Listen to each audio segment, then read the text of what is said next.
Everybody, welcome to the Inter-American Dialogue, and thank you very much for joining us this morning. If last Sunday's vote in Costa Rica is any indication of what's to come for the very packed electoral calendar we're facing in Latin America in 2018, then we're in for a very interesting ride. This was, I think, Sunday's vote was an example and further evidence that this electoral environment is quite uncertain and quite volatile.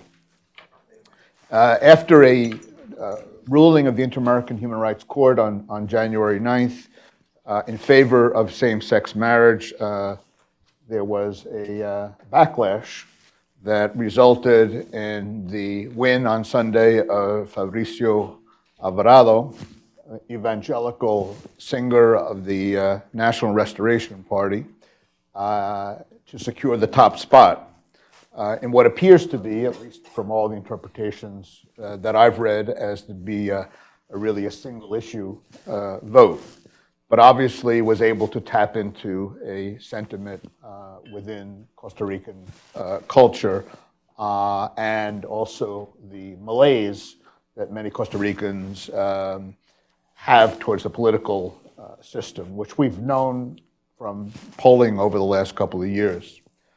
In the second place was Carlos Alvarado of the Citizens Action Party, the party of the current government of Luis Guillermo Solis.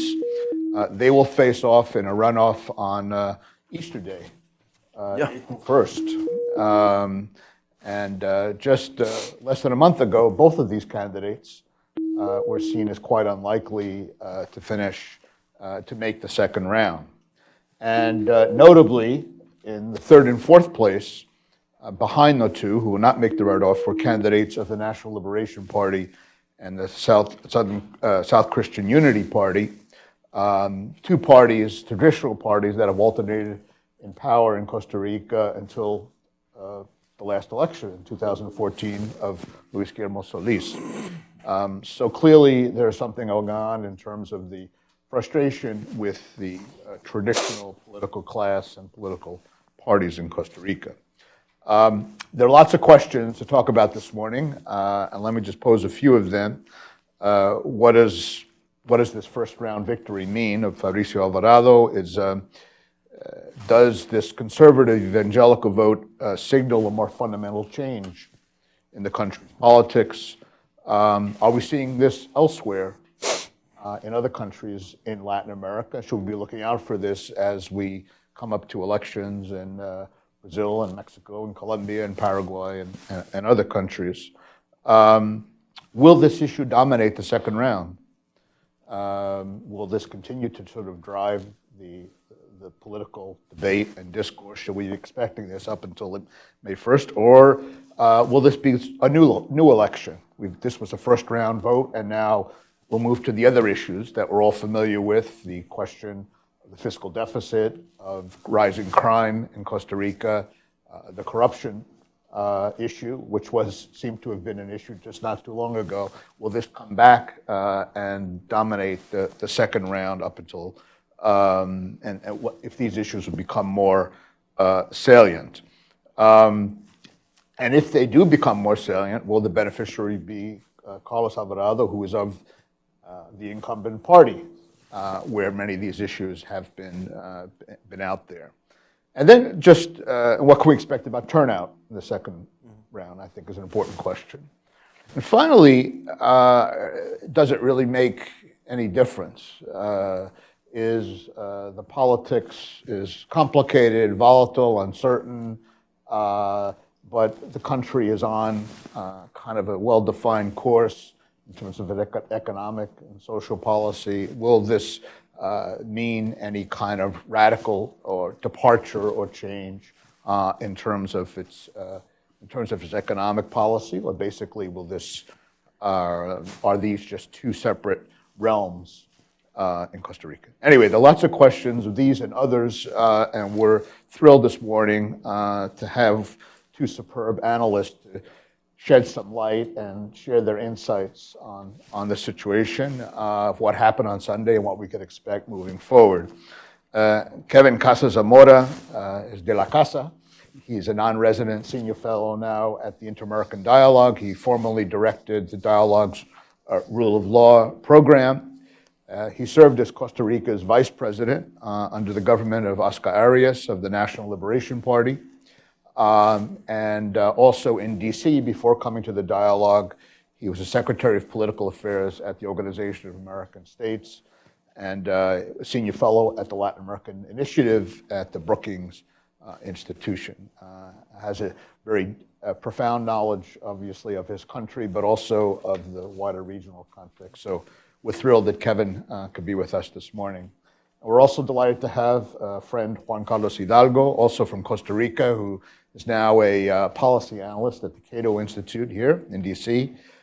He's a frequent commentator on Latin American politics in the media, and CNN and Espanol and other media, and he also writes a weekly column for La Nación in Costa Rica. So, Juan Carlos, thank you very much for joining us. I'm going to start just giving the floor to Kevin, and then Juan Carlos for a few minutes. I might ask a question or two, and then we'll invite your questions and look forward to a very good exchange. So thank you very much all for coming, and the floor is yours, Kevin. Thank you, Michael. And thank you all for coming this morning. I thought you would have to brave the weather, but that doesn't seem to be the case, which is good. If you want, by the way, you can make a bold prediction and predict that Alvarado will win. About the weather.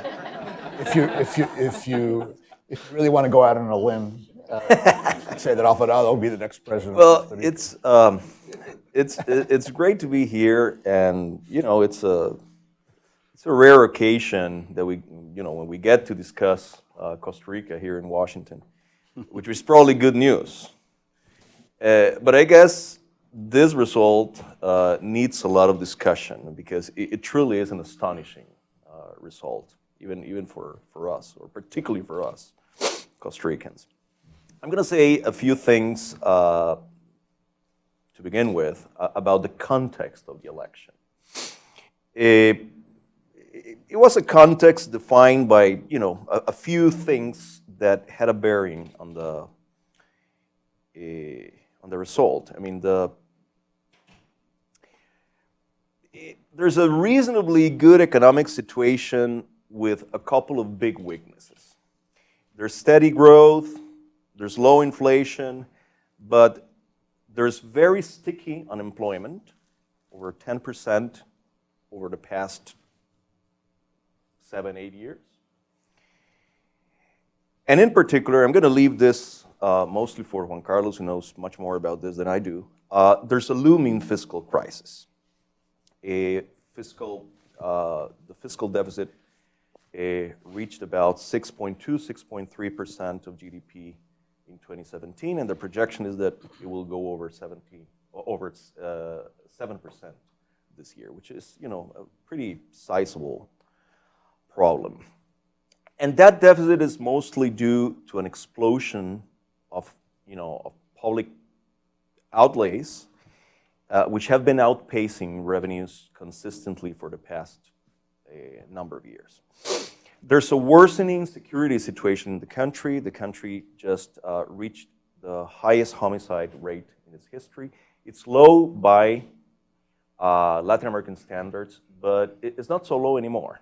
It's at 12.1 murders per 100,000 people. It's actually higher than murder rates in Nicaragua and Panama, which is quite remarkable. I mean, we used to have by far the lowest murder rate in Central America. That's no longer the case.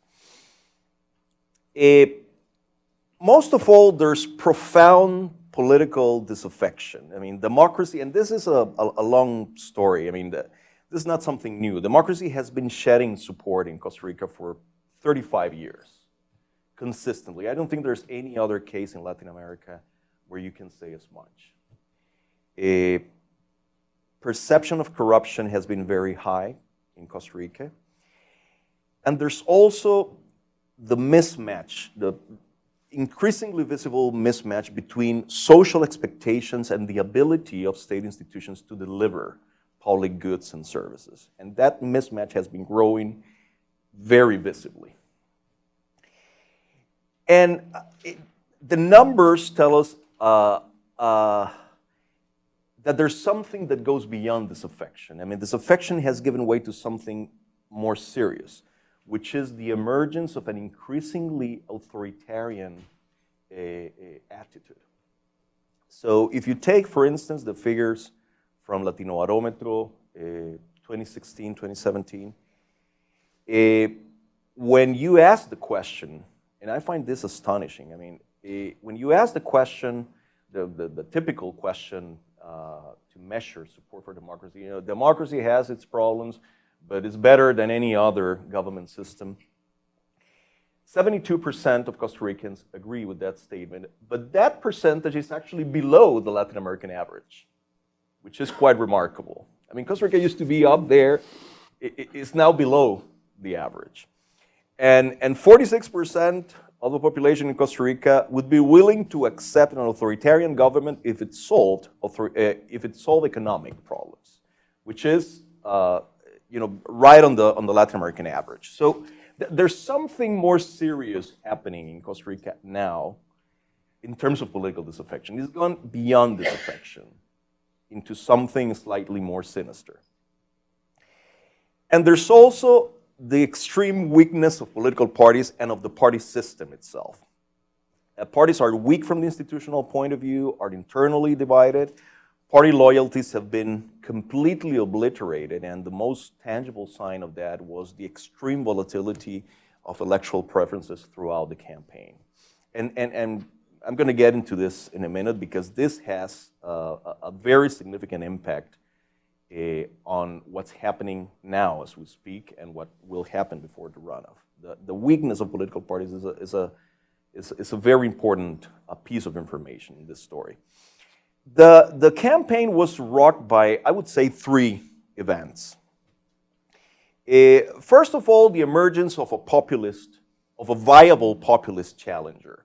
You know, a rule of order, anti-establishment, anti-corruption kind of guy that was leading the polls up until about a month ago. That was, you know, quite an interesting and disturbing thing to see, which obviously, you know, one that is related to this widespread feeling of disaffection. Then a big corruption scandal that pretty much tainted all political parties, particularly the incumbent party. I mean, I'm not going to go into the details because it would be very boring and long, but, you know, this, el cementazo. El cementazo, I mean, all the Costa Ricans know what I'm talking about, but, you know, this is basically an influence peddling racket that was uncovered that tainted pretty much all political parties and the 3 branches of government. So that was the sole issue discussed during the campaign up until the 3rd event, which was the defining event of this campaign, which was the ruling by the Inter-American Court of Human Rights regarding same-sex marriage. That's something that happened 3 weeks ago. Basically, the Costa Rican government had filed a request requesting an opinion from the court about the issue of same-sex marriage, and they came out with the ruling 3 weeks before the election. And that, my friends, upended the campaign completely. I mean, it turned the campaign upside down. So that's by way of context. The results. Well, I mean, Michael has told us the broad contours of the results. An evangelical preacher, member of Congress, came out first with 24% of the vote, and the candidate from the incumbent party made it to the runoff with 21%. The winners, well, the obvious winner is the Partido de Restauración Nacional and the Evangelical Bloc. They had an explosive electoral growth. They went from 3% in the polls to 24% in less than 3 weeks. They are now in the runoff, and they are the second largest bloc in Congress now. The losers, pretty much everybody else. Neither historical party made it through runoff. The PLN in particular got the worst result in its history. Disclosure, PLN, my party. It remains, however, the PLN, the largest bloc in Congress, and that's a significant element in the story. The extreme left was obliterated. The non-religious right was obliterated. The incumbent party made it to the runoff, but lost almost 10% of the vote compared to 4 years ago, and it lost 1/3 of its legislative representation. And governance lost as well. I mean, governance lost because parties are horribly weak, and legislative fragmentation did not get worse, which was a surprise, but remains very high, and it will get worse, believe me. And I'm going to get into that in a second. Now, why this result? I guess there are different stories for different parties. I'm going to focus here on the Evangelical Party and on the PLN. Why did the PRN, the Partido de Restauración Nacional, and his evangelical candidate win? There are short-term reasons and there are long-term reasons. I mean, the short-term, the obvious short-term reason is that the ruling from the Inter-American Court of Human Rights really, it made a mess of the campaign. I mean, it really upended the campaign, as I mentioned. Same-sex marriage became the dominant issue in a country where, to this day, almost 70% of the population are against same-sex marriage or even civil unions. And this guy Fabricio Alvarado, was the only one that from that very moment talked, I mean, this is terrible, but he was the only one that talked tough against gays and lesbians and against the traditional politicians that he saw as complicit in this game of playing fast and loose with the traditional family. He even threatened to take Costa Rica out of the International Court of Human Rights, of the Inter-American Court of Human Rights, which is madness in my view. All the other candidates, and very specifically the PLN candidate, were tied up in knots with regards to this issue. Then there are the long-term reasons. I mean, and the most important one of them is the political disaffection and the discredit of the political class. People in Costa Rica are incessantly looking for change. They looked for change in 2014. They elected a candidate from a new party with a crushing majority, and that there is the perception that he was, in a way, more of the same. People toyed with the idea of a populist outsider, and then the ruling came along. And, for a lot of voters, there were toying with the idea of the populist outsider. If they can give the finger to the system and at the same time vote for something close to their heart, they will choose that any day of the week. And that's what happened. But there's something more profound, something that I saw very closely because, over the past few weeks, I was literally canvassing. I was, knocking on people's doors for the PLN, and something really interesting. I saw something really interesting, which is, and something more profound, and something that has a wider currency that goes beyond Costa Rica. When you stop to believe in anything or anybody, turning to God becomes very natural. When I was canvassing, people would tell me over and over and over, and that's over the past 2 weeks, the final 2 weeks of the campaign. People would tell me over and over and over, they're a bunch of crooks, they are this and that. I don't believe in anything politicians say. What we need is a man of God.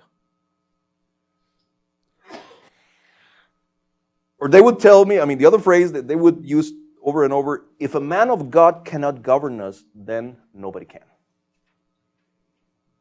There's something very profound there.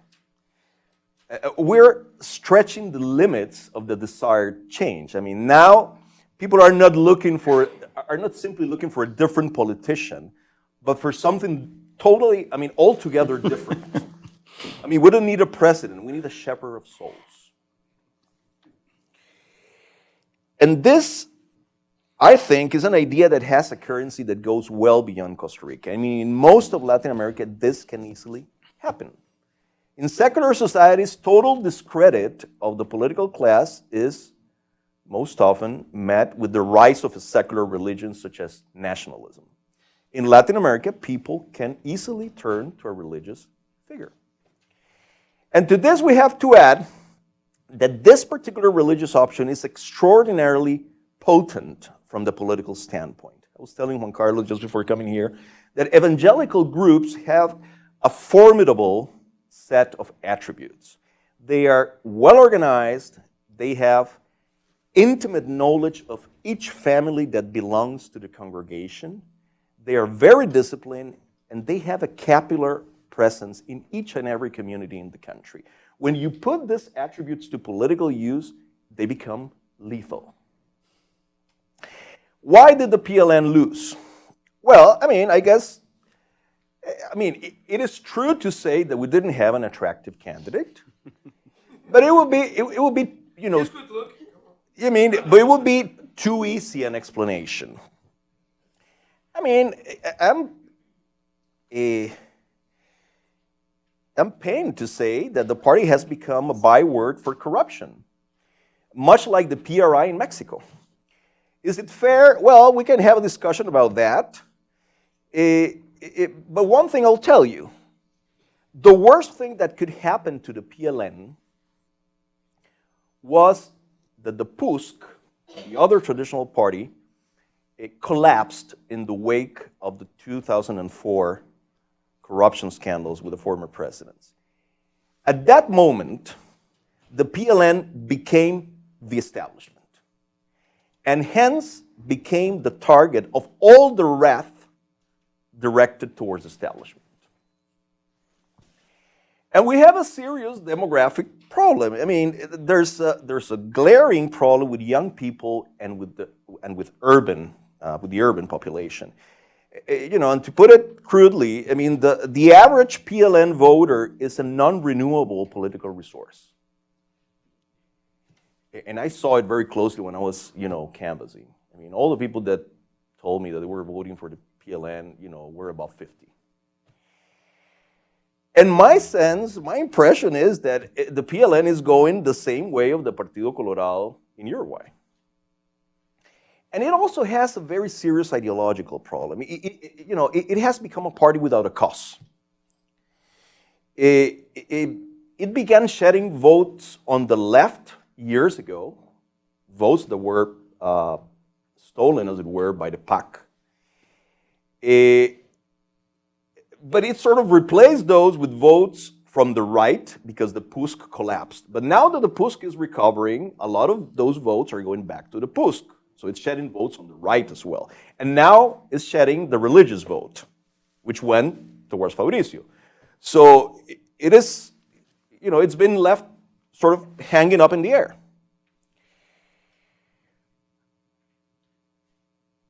Likely scenarios. Well, we have no opinion polls.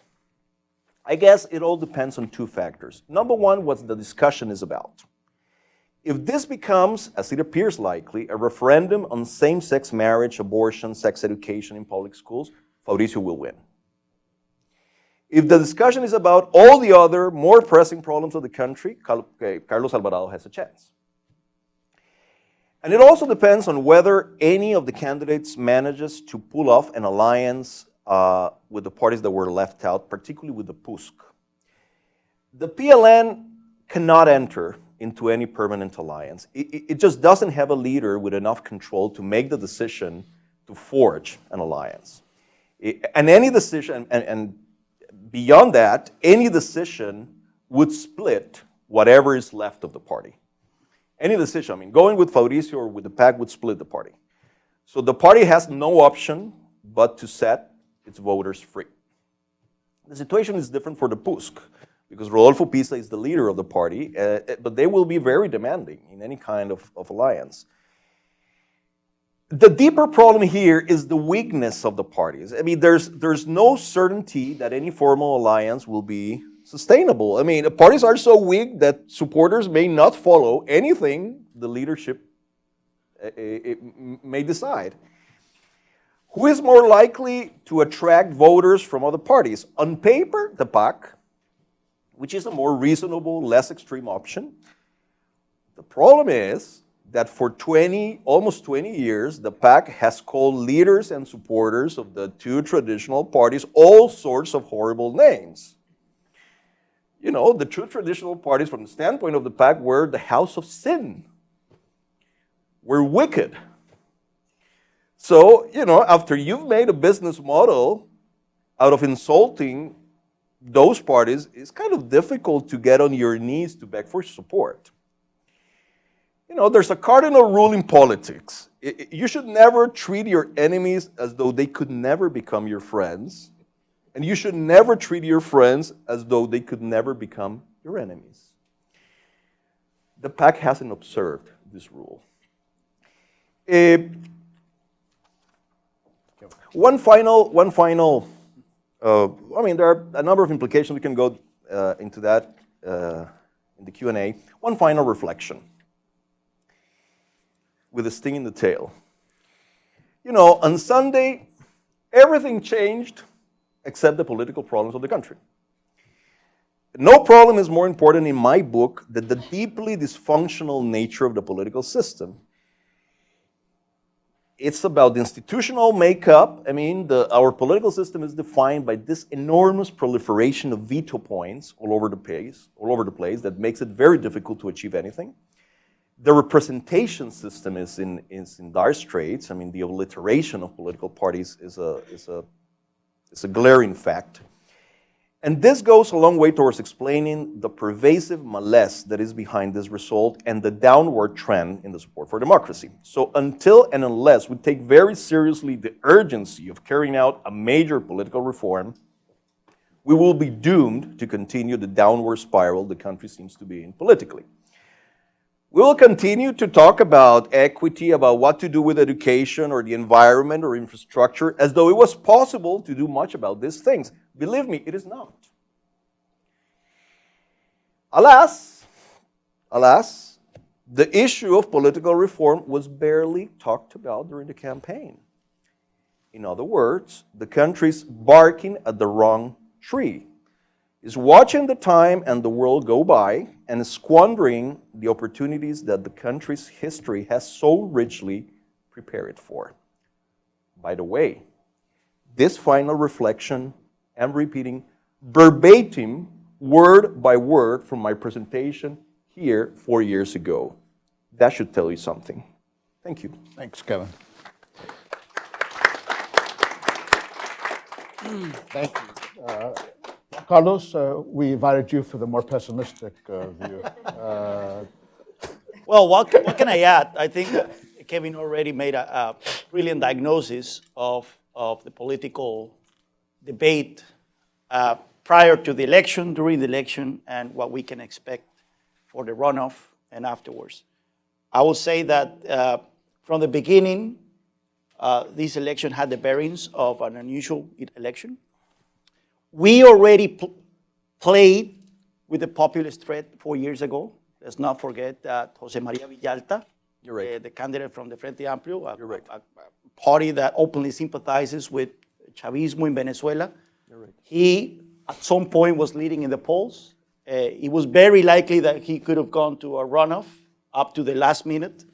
And he finished third, and his party got a decent amount of deputies in the Legislative Assembly. His banner back then was the fight against corruption and the fight against los mismos de siempre, was his use of words. He was running against the traditional parties that were perceived as extremely corrupt, and he made it extremely well. So 4 years later, we have the phenomenon of Juan Diego Castro, former Minister of Security back in the 90s, a lawyer who spends a lot of time on TV, and his message was quite incendiary when it came to also denouncing the political class as feckless and corrupt, and calling for refounding the country. He said that he dreams of a country without politicians and without corruption. Well, that kind of is kind of unnerving, even though I'm a libertarian and I don't like necessarily politicians. When you have a messiah, will-be messiah, calling for a country without politicians. He used to be a politician. He likes me now. But so Juan Diego Castro, again, he was leading in the polls. I think the cementazo, as Kevin put it in your opinion in the newsletter, what's the name of the newsletter? Advisor. The advisor was right in the sense that the cementazo, this corruption scandal, sucked up the attention of the country. We weren't talking about anything else up to December. It was an election that was probably going to be decided mostly on corruption. However, there were already some signs that the culture wars were going to be important also. Back in December, the Catholic Church organized a march in San Jose, a March for Life. That's how they call it. There were nearly 1 million people participating in the streets of San Jose. 7 presidential candidates took part in that march. And all of a sudden, the fight against the gender ideology, the so-called gender ideology, became a leading topic in the campaign. What is the gender ideology? I'm not sure exactly, but to sum it up, according to their votes, is the fight against abortion, even though nobody is seriously proposing legalizing abortion in Costa Rica, the fight against equal marriage, and the fight against sexual education guides in public schools, which were very controversial, are very controversial, because the current guides that were actually designed during the PLN government and during the tenure of Garnier as a Minister of Education, they teach students about the reality that there is sexual diversity, that we should respect gay people, and so on. Apparently, that's too much to handle for certain sectors of the population. But then came the bomb in early January. I'm a very strong defender and proponent of gay marriage. But when this opinion from the Inter-American Human Rights Court came out, immediately I said, this is not the way to do it. This is a big mistake. Mm-hmm. You cannot have a supranational court deciding these sorts of matters for a country, for a conservative country. And there's going to be a backlash. So while a lot of people were celebrating in the streets of San Jose, I was extremely worried about what was going to happen. And my worst fears were confirmed a few days later when the first poll came out showing that Fabricio Alvarado went from having just 3% of the vote in December to leading the polls. Many people said, don't worry, this is going to fade away. By the time of the election, other issues are going to prevail. But that wasn't the case. Now, I will add to the group of winners that Kevin mentioned, obviously the evangelical, but I will add the government party, the PAC. They were hopeless. They were hopeless prior to this ruling. This ruling helped take away the topic of corruption. You're right. Which was a major drag on their support, and make it a topic about gay marriage. And that helped rally the troops of the young progressives in the country. They weren't very enthusiastic about the PAC, but after this election became an election on gay marriage, the young progressives rallied behind Carlos Alvarado, just in enough numbers to take him to the runoff. The big losers are those who claim that the economy should have been the main topic of this election. Kerry is right. There is a perception of stability in the economy. And certainly the economy is stable as it is right now. Inflation has averaged less than 2% in the last, per year, in the last 4 years. Let's remember that inflation has been a major drag on the incomes of the poor in Costa Rica. We have had to suffer double-digit inflation rates for most of the last 30 to 25 years. Growth has been mediocre, but not too bad. I mean, the government likes to claim that we have higher growth rates than the Latin American average, but of course the Latin American average is dragged down by Brazil, Venezuela, and Argentina. If we look at the growth rate of Costa Rica compared to Central American countries, we come third or fourth. So it's not an impressive growth rate. But yeah, exports are not doing bad. Tourism is doing well. So there is this fake sensation of stability out there. Kevin mentioned one sticking point there, unemployment. Unemployment has averaged 10% in the last, basically, decade. Since the financial crisis, the unemployment rate skyrocketed and hasn't been able to come down. And that shows that there is a structural problem out there. I've written about this in La Nación, very controversial recommendations that I know nobody's paying attention to, that have to do with the minimum wage and cargas sociales, the taxes on labor. But we have a structural problem with unemployment that if we segregate the unemployment rate according to ages and according to incomes, we see that the unemployment affects the youth, particularly, and the poorest. 25% unemployment rate among the youth. This is the highest in Central America. And if we see the poorest 20% of the population, the employment rate is 22%. The richest 20% of the population, the unemployment rate is 1.4%. So basically, if you're rich, you don't have any trouble finding a job. If you're poor, you have 1 in 4 chances of being unemployed. So we have to pay attention to that. 60% of the population is low qualified of the labor force. They didn't finish high school. And we're not creating jobs for those people. Most of the job opportunities come to people who are highly educated. And this is accelerating the gap, the income gap in Costa Rica. Costa Rica is one of the 3 countries in Latin America where inequality has gone up during this century. The others being Guatemala and the Dominican Republic. So we have a problem. We have a problem with the economy that is made worse by the fiscal crisis, the looming fiscal crisis. As Kevin mentioned, the fiscal deficit finished 6.2% of GDP, worse than expected, is projected to finish 7.1% this year and to reach almost 8% next year. But we're not going to reach to 8% deficit GDP. The country is going to explode before that happens. The government is already having some solvency issues. Mm-hmm. And the question is, how is this going to play out? Are we going to have a government that stops paying salaries and pensions? I don't think so. After all, the government is always first in the queue when it comes to getting resources from the financial sector. The government always has preference over other actors. So the government is always going to be capable of borrowing money from banks and other lenders within the domestic financial market, which is rapidly shrinking. The other alternative is inflation. We already experienced it back in the 1980s. The government runs out of money and asks the central bank to print money in order to finance itself. That's currently illegal.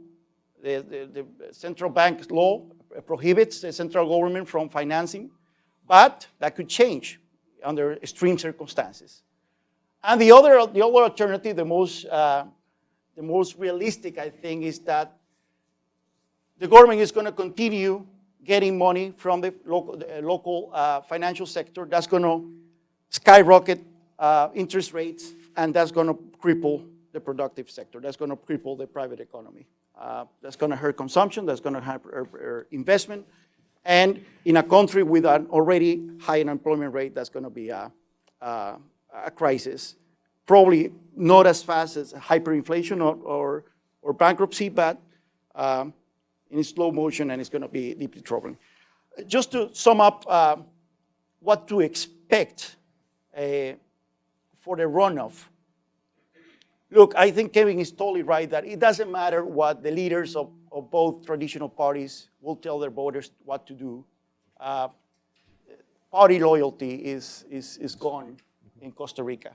However, there are some realities out there. First, the PLN and the PAC are natural enemies. They compete for the same constituencies and the same clienteles, namely public employees, namely organized farmer groups, namely cooperativistas. I don't know how to say it in COP.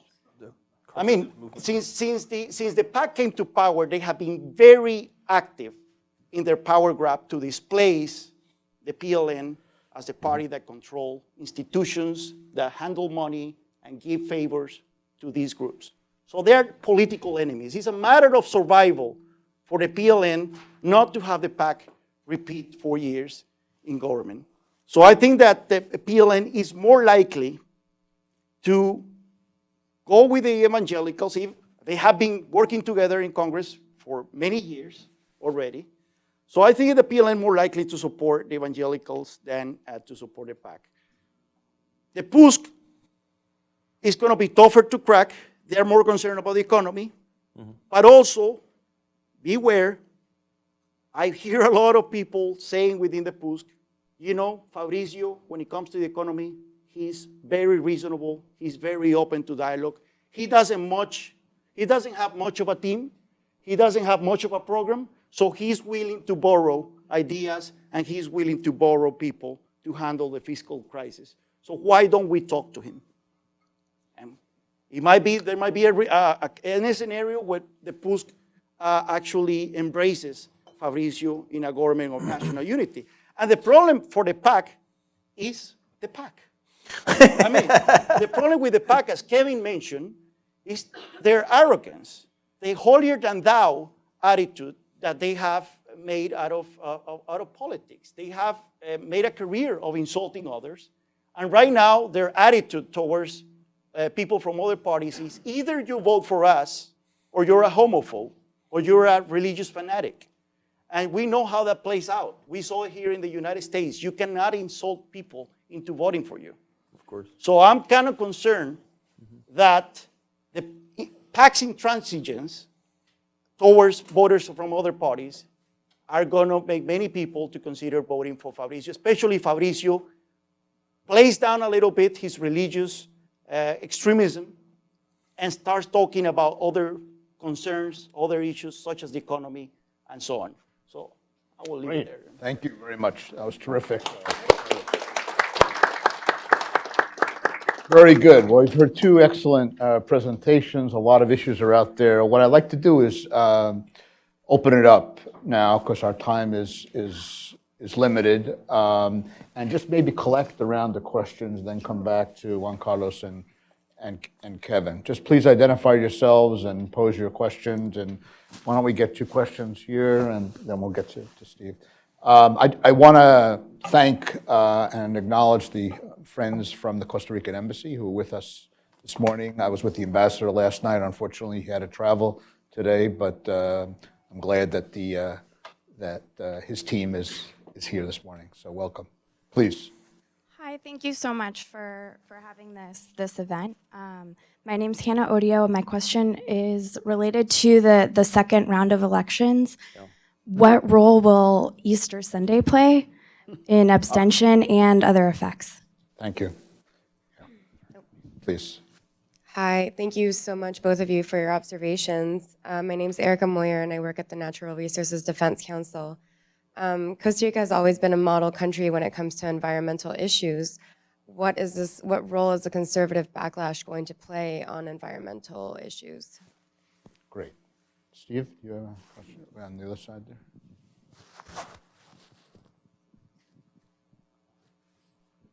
Thanks. Steve Liston with Equifax. So obviously the election's one thing, governing is another. What do we expect? You said the debate during the citizens and what the state and the political parties have been offering so far. Do you think corruption, a lack of corruption, or a promise that there will be no corruption and that there will be no gay marriage in the next 4 years will be enough for those citizens that will vote on April? Or will there be other topics that could attract the voters for the next round? Thank you. Yes, sir. Question here, and then Pete. Hi, good morning. Andres Susquetegui from Northrop Grumman. As you mentioned, the criminality issue has been quite in the topic, something like 58 murders just in January, which is just outstanding. Why hasn't that stuck as a talking point during the election? That's a good one. Security. Yeah. That's a good one. And Peter, we'll go to Peter Hickam for the.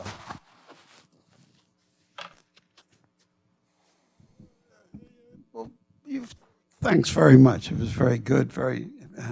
You don't hear a lot about Costa Rica here, but you talked about parties and issues and problems. You haven't talked about the two candidates as people, as candidates, how well they communicate, what is their personality, what are their inclinations. In other words, I mean, it would be interesting just to get a better sense of who these people are and what you can expect from them during the next couple of weeks in the campaign and, as president. Sure. Great. Let me add one question, and then I'll turn it over to Juan Carlos, then Kevin, to respond to this. We talked about, and there seems to be agreement that this court decision was really, was the sort of the hammer to blow. And as you pointed out, these cultural issues didn't appear overnight. They've been developing for a while. I'm just curious to know if there was any sort of anticipation by the government, by others, that this would provoke of the court. And our friend Kevin Daniel Savato is quoted this morning in the El País saying that es una irresponsabilidad of the court to have done this in the middle of a campaign just a couple of weeks before the election. I mean, and of course we should mention that the court is based in San Jose, so that's kind of another. So I mean, how do you see that? Was there any kind of sort of anticipation that this could have the effect that it had, and was it wise for the government? Was it wise for the court? I mean, why don't we just include that, and then Sure. why don't turn to Juan Carlos for that and other questions? I don't think anybody saw it coming. Apparently, the ruling or the opinion was given in late November, but it took a month and a week to be written and released. So why in January? How are the inner workings of the court when it comes to deciding when to publish an opinion or not? Do they consider the political environment? I have no idea. But definitely it was reckless. And beyond this issue, which again, I fully agree with the opinion when it comes to the issue of gay marriage, I'm concerned about doing this through a supranational court, and I'm concerned about the president also. Because from now on, governments around the continent are aware that if they want something done on certain issues, they don't have to bother about going to the legislatures or even the domestic courts. They just can ask the Inter-American Court for an opinion, and the Inter-American Court will come with an opinion that cannot be disputed at all. There is no superior court to the Inter-American Court. So I'm kind of worried about that.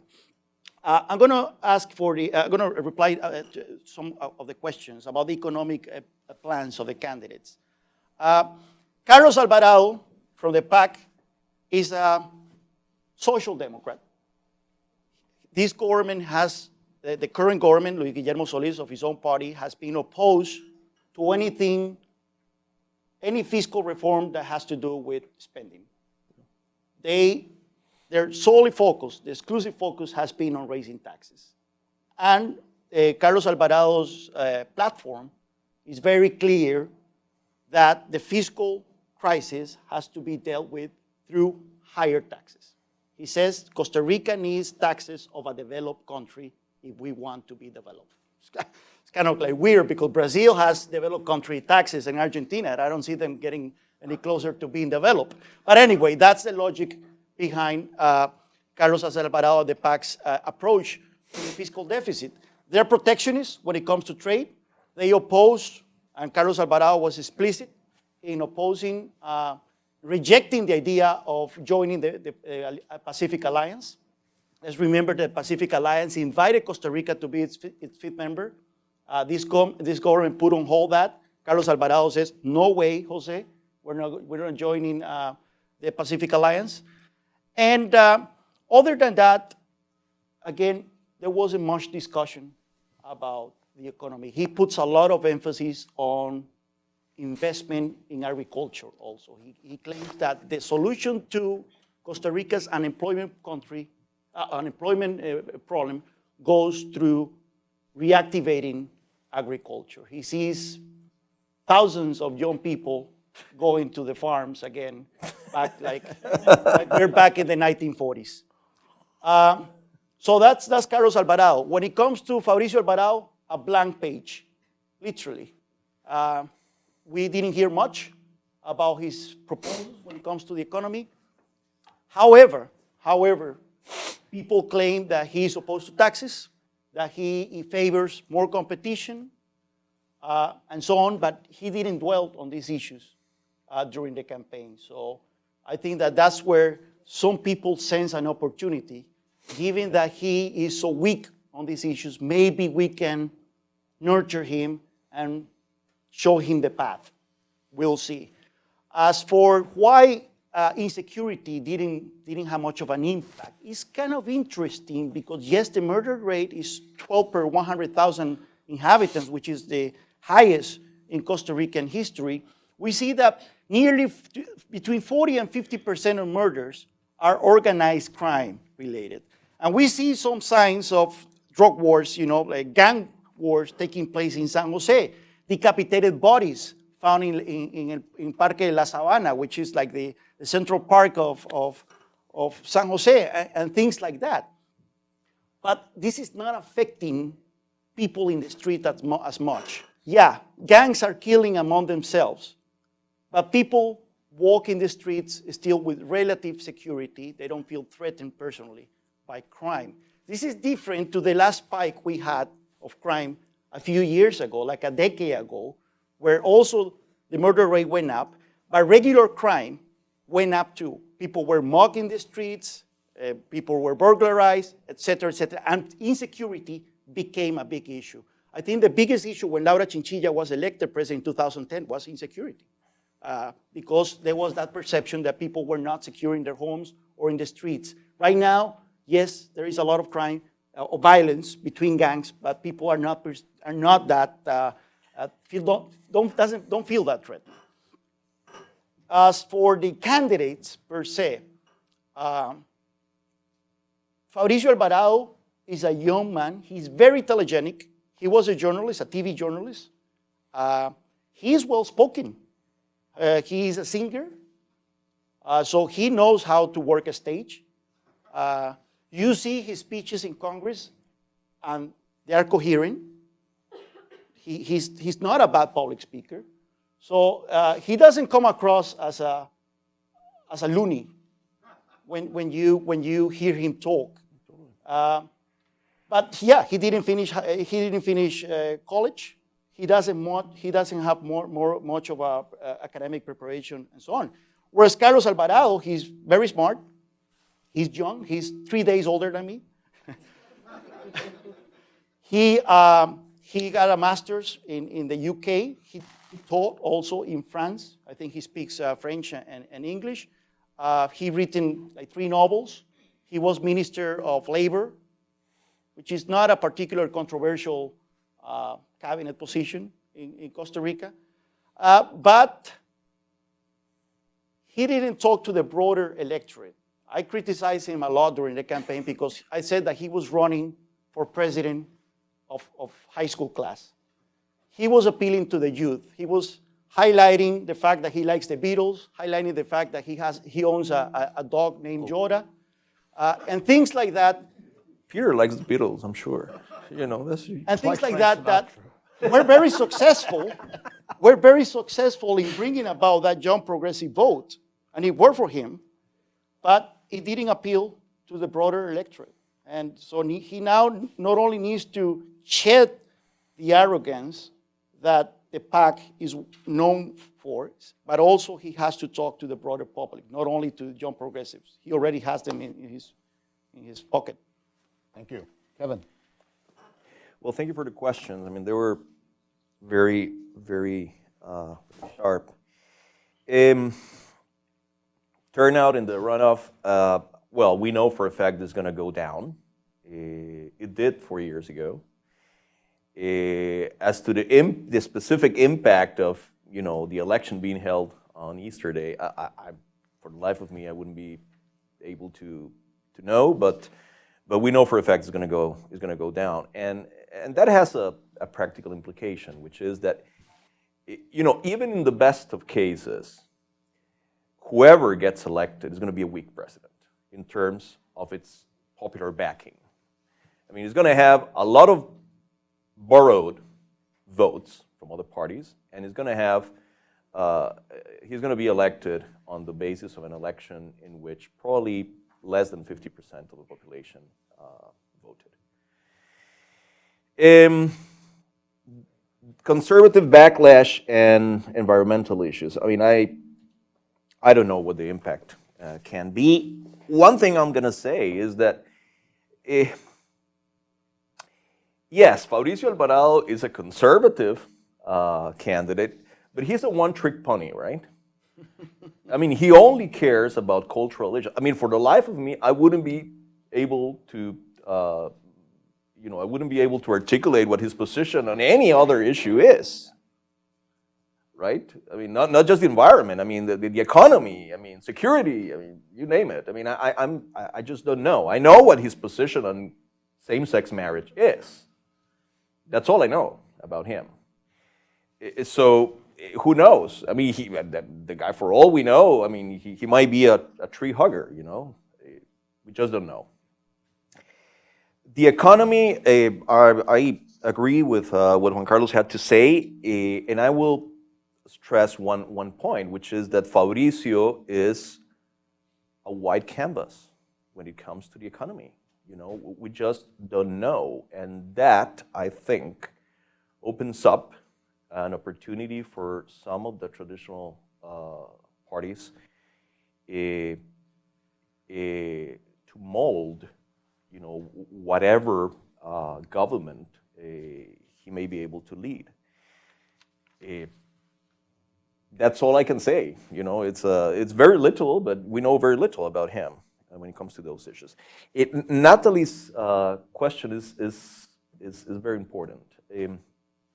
What are those issues that might be able to attract people?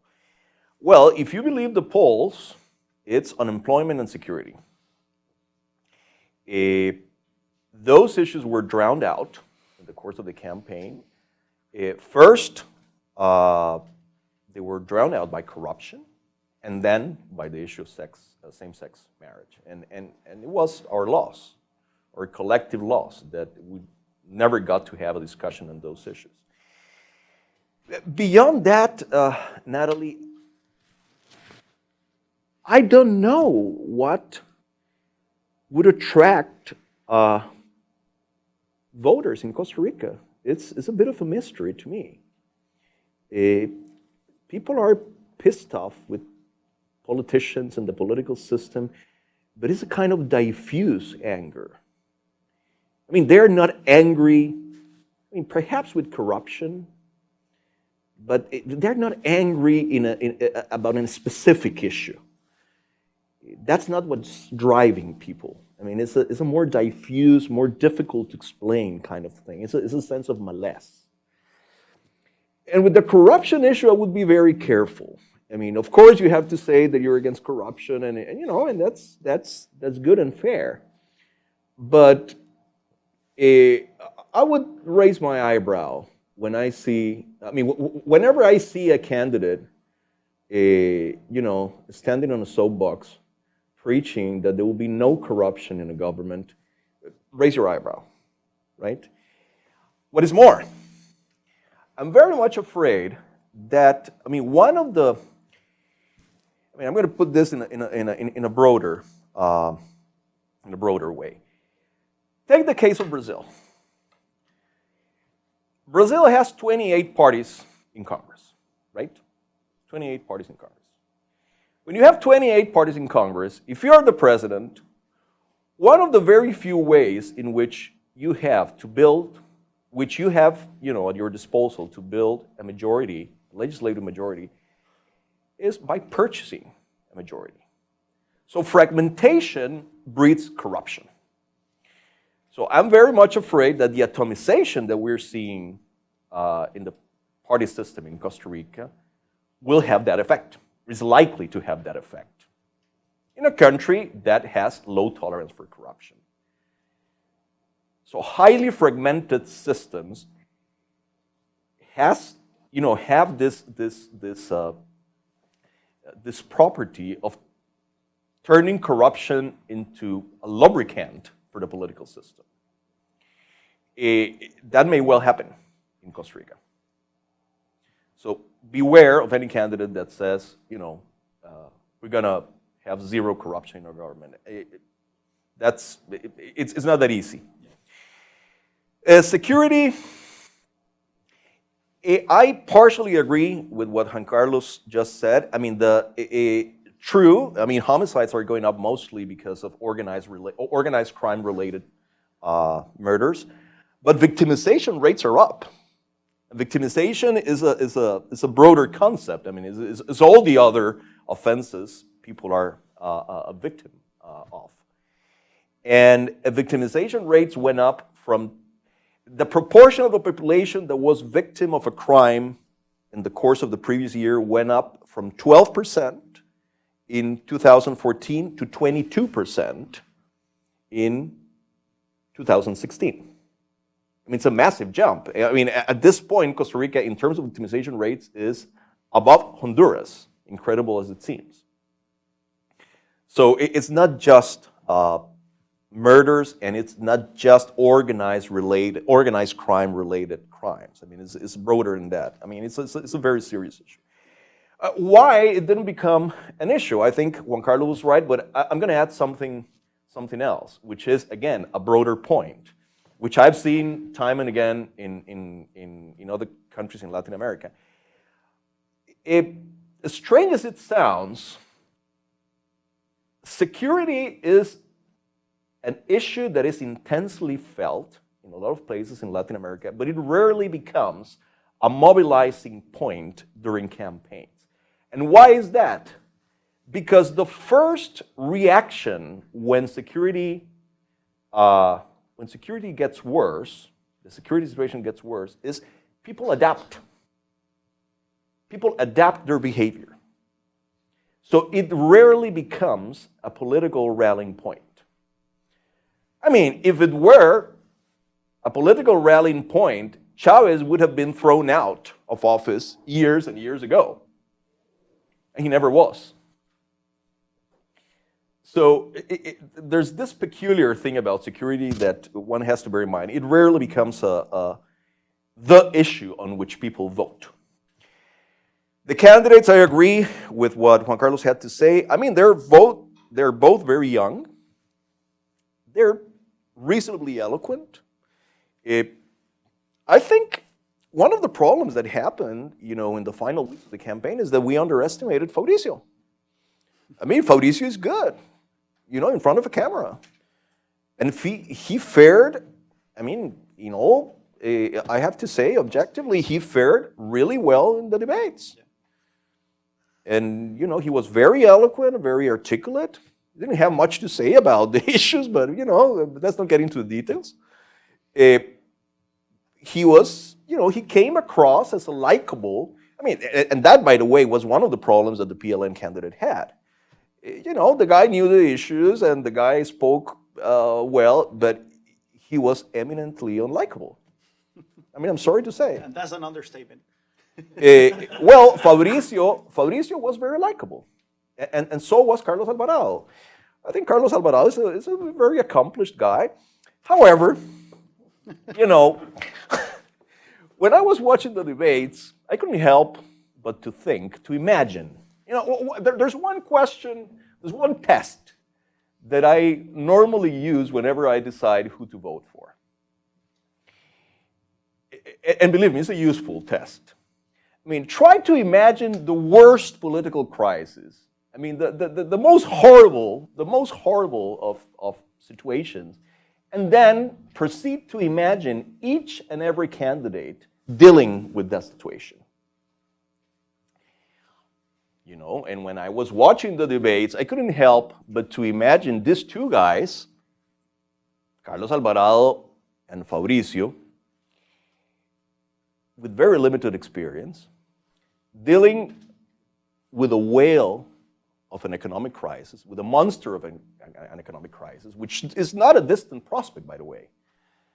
You know, these two candidates dealing with a monster of an economic crisis and dealing with 8 parties in the Legislative Assembly. That's going to be hell. That's going to be hell. So, yeah, they're young, they're eloquent, they're articulate, but they are woefully inexperienced to deal with the kind of stuff that very likely they will have to deal with in the next few years. The last point about the court. I fully agree with what Juan Carlos said about this. I mean, I am very much in support of same-sex marriage, but it's, to put it mildly, problematic when a foreign court settles the issue for you. That was not the case in the U.S. Yes, it was the court, but it was the U.S. Supreme Court. That's very unfortunate, and I think that at the very least, the court should be, after this fiasco, the court should be actively thinking about developing some sort of self-restraint doctrine, as by the way, the U.S. Supreme Court has. Yeah. Some kind of self-restraint doctrine, if anything, to avoid hurting the court itself. Because if these rulings keep coming along, one of the effects is that at some point, a whole bunch of countries would very easily start to rethink whether it's sound and sensible to belong to the court. So, you know, for their own sake, they should start being more careful and more responsible and more mindful of the timing of the rulings. Yeah, I see, for example, the European Tribunal on Human Rights. They dealt also with a same-sex issue regarding Italy, but their recommendation, their ruling was much more limited than the one in the case of Costa Rica, because remember, this doesn't apply only to Costa Rica. In theory, I don't know in practice, but in theory, the Inter-American Human Rights Court just legalized same-sex marriage throughout the region, throughout Latin America. So you look at the European Tribunal, and they have a much more limited aim when it comes to dealing with these issues. And I think that we should start talking about the Inter-American Human Rights Court from now on. Great. Thank you. This has been, I'm sorry we've got over a few minutes, but I think this has been a terrific session, very illuminating. I want to thank Juan Carlos, Kevin, for sharing their insights and deep knowledge of the situation. We'll be following the second round closely on April 1st, and I guarantee you, whoever wins will be happy to host President Alvarado here in this room. So anyway, thank you all very, very much for coming and for your great questions and participation. Thank you. Thanks.